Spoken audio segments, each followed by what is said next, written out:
A big part of my recovery came from like the work that my family was given by the professionals that showed me how to do this and how to get well.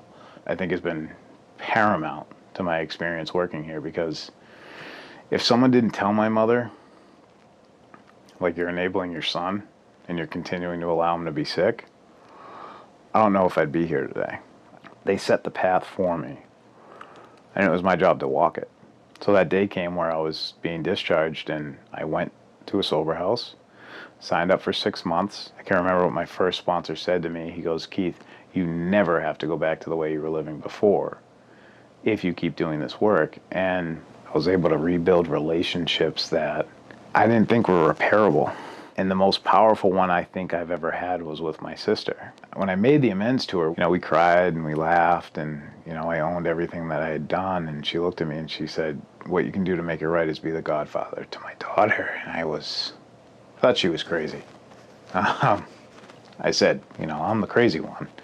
What are you thinking?" And she's like, "Well, I've watched you over the last year, and everything that you've done and everything you've changed about yourself, there's no one I would rather ask." And that really kind of showed me from the outside looking in what other people were seeing.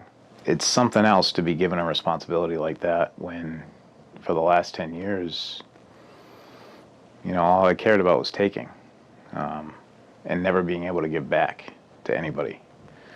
So when those things slowly started to come back to me, I was like, okay, this is what I'm meant to do. And some of the families that I've been able to work with, some of the clients that I've been able to work with, remind me so much of myself and my family. And to be able to talk to them about my experience and my family's experience and what they did to get better so that I could, I hope and I pray that it's helping them. Because if it weren't for the people that showed me this work, if it weren't for the people that made the suggestions to my mother, if it weren't for the work my mother did, like I said before, I don't know if I'd still be here. So I'm grateful for all those people. And some of them I've never even met.